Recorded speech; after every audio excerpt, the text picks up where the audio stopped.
Lancer son entreprise en ligne, c'est le rêve de beaucoup de monde, non? Mais bien souvent, il y a ce mur qui semble infranchissable, le manque d'argent. Et si on vous disait que cet obstacle, en fait, n'en est plus vraiment un?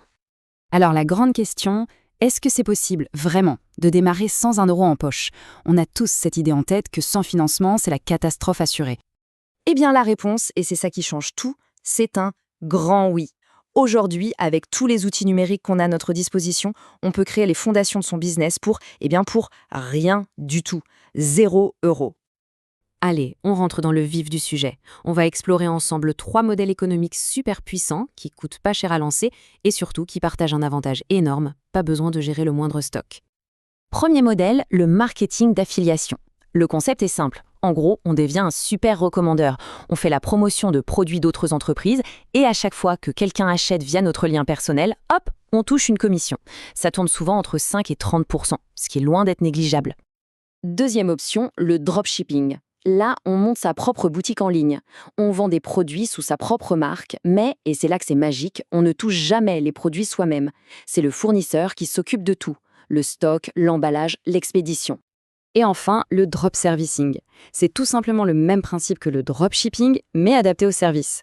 On vend une prestation, disons de la création graphique ou de la rédaction, et ensuite on sous-traite le travail à un autre freelance ou à une agence. Plutôt malin, non? Bon alors, comment on choisit entre affiliation et dropshipping? C'est le grand dilemme. L'affiliation, c'est clairement plus simple pour démarrer. Pas de service client à gérer, c'est un gros poids en moins. Le dropshipping, lui, demande plus d'efforts au début, il faut monter sa boutique, mais le gros plus, c'est qu'on est maître de sa marque et surtout, on fixe ses propres prix. Et là, les marges peuvent être bien plus intéressantes. Ok, une fois qu'on a son modèle en tête, il faut passer à l'étape d'après. Construire sa maison sur le web, sa vitrine numérique. Créer sa présence en ligne, ça peut faire peur, mais en fait, ça se résume à 4 étapes assez simples. D'abord, on choisit un hébergement et un nom de domaine. C'est l'adresse de son site. Ensuite, on installe une plateforme comme WordPress, c'est hyper flexible. On choisit un joli design, c'est le thème. Et enfin, on crée les pages essentielles. Une page d'accueil, une page à propos et bien sûr, une page de contact.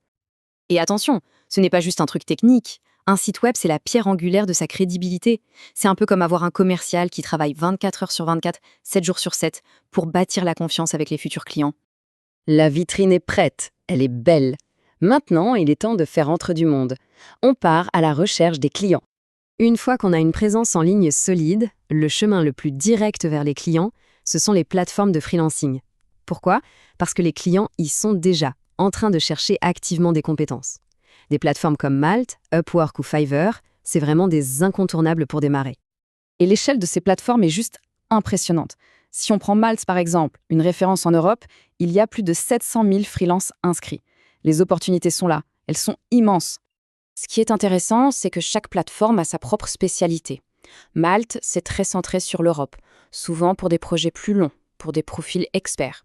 À l'opposé, on a Fiverr, qui est un marché mondial célèbre pour ses microservices.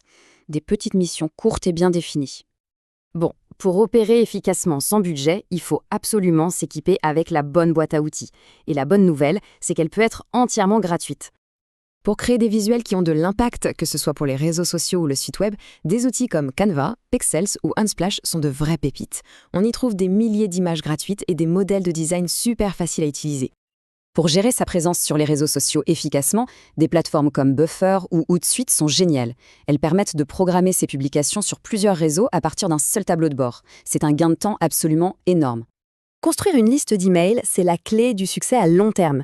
Des outils comme Mailchimp offrent des versions gratuites très complètes pour lancer des campagnes et des newsletters qui ont l'air super pro. Et enfin, pour rester organisé et collaborer, que ce soit avec des clients ou des partenaires, ces outils de gestion de projet sont tout simplement indispensables. Trello, Asana ou Slack permettent de suivre les tâches et de communiquer de manière fluide, le tout sans dépenser un centime. Il y a une phrase qui résume tout ça parfaitement. Choisir le bon modèle n'est que le début.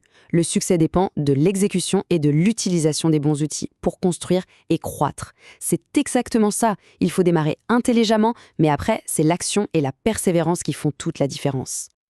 Alors voilà, les modèles sont là, les outils aussi. La question finale est assez simple au fond. Quelle voie allez-vous choisir?